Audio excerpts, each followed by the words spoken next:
Hi friends, இன்றைக்கி நம்மளுடைய சேனலில் மைதா பிஸ்கெட் எப்படி செய்கிறது அதுக்கான ப்ரிப்ரேஷன் தான் பார்க்க போகிறோம். நம்மளுடைய சேனலை சப்ஸ்கிரைப் பண்ணாமல் பார்க்குறவங்க சப்ஸ்கிரைப் பண்ணிவிட்டு பாருங்கள். பக்கத்தில் இருக்க பெல் ஐக்கானை கிளிக் பண்ணிக்கோங்க. அப்போ தான் அடுத்தடுத்து புது வீடியோஸ் உங்களுக்கு நோட்டிஃபிகேஷனில் வரும். நான் அவனில் தான் இன்றைக்கி மைதா மாவு பிஸ்கெட் செய்ய போகிறேன். இப்போ அதுக்கான ப்ரிப்ரேஷனை பார்த்துடலாம். நான் 1 கப் அளவுக்கு மைதா மாவு எடுத்துக்கிறேன். அதை வச்சு தான் செய்ய போகிறோம். மைதா மாவு இல்லைன்னா கோதுமை மாவு கூட நம்ம எடுத்துக்கலாம், ராகி மாவு கூட நம்ம எடுத்துக்கலாம். நமக்கு என்ன இருக்கோ அதை வச்சு நம்ம செய்யலாம்.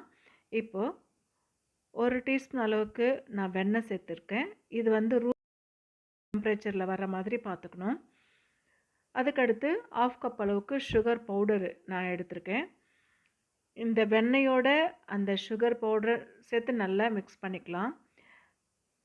நல்லா கலந்து வரட்டும்.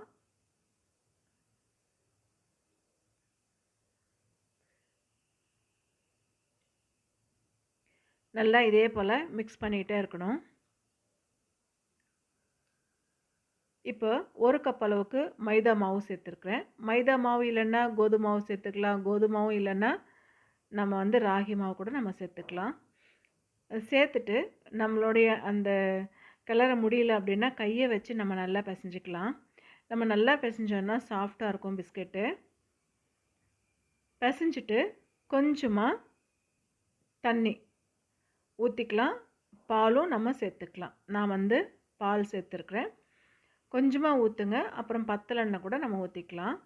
இப்போ பிடிச்சா உருண்டை வரணும், அந்த மாதிரி இருந்ததுன்னா சரியான பதம் அப்படின்னு அர்த்தம். இப்போ இந்த மாதிரி இருக்கணும்.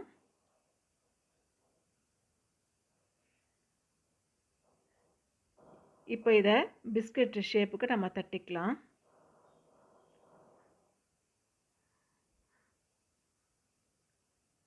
ஒரு ஷீட் எடுத்துட்டு இந்த ஷீட்டில் நம்ம உருண்டை பண்ணி வச்சுருந்தோம் இல்லையா மைதா மாவு பிஸ்கெட்டுக்கு, அதை இந்த மாதிரி தட்டிக்கலாம். தட்டிட்டு ஏதாவது மூடி, ஒரு பாட்டிலோடைய மூடி இருந்துச்சுன்னா அதை எடுத்துக்கலாம். இது குட்டி டப்பாவோட மூடி நான் எடுத்துருக்கிறேன்.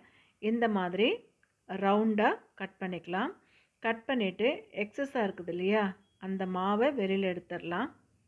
இப்போ நம்ம எடுக்கிறோம் இல்லையா இந்த மாதிரி வெளியில் எடுத்துடணும். எடுத்துட்டு நம்ம ரவுண்டாக கட் பண்ணி வச்சுருந்தோம் இல்லையா அதை மட்டும் வெளியில் எடுத்துக்கணும். இப்போ சில நேரம் ஷேப்பு கரெக்டாக வரல அப்படின்னா கையிலேயே அதை ஷேப்பு பண்ணிக்கணும். இந்த மாதிரி ஓரங்களில் நல்லா அழுத்தி விட்டுட்டு இது போல் ஷேப்பை நம்ம கொண்டு வந்துடணும். இந்த மாதிரி இருக்கணும். இப்போ நம்ம செஞ்சு வச்சோம் அந்த பிஸ்கெட் எல்லாமே ஒரு ட்ரேயில் வச்சிடலாம். ட்ரேயில் வச்சுட்டு அவனில் நம்ம வைக்க போகிறேன். ஒரு 7 மினிட்ஸ் வச்சா போதும், நல்லா வந்துடும் பிஸ்கெட்டு.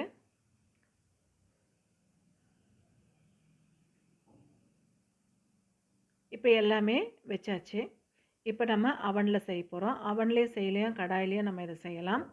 ஒரு 7 மினிட்ஸ் போதும், அதுக்குள்ளே குக்காகி வந்துடும். அவ்வளோதான், சூப்பரான பிஸ்கெட் ரெடி ஆகிடுச்சு. இதே போல் நீங்களும் செஞ்சு பார்த்துட்டு எப்படி வந்திருக்குன்னு சொல்லுங்கள்.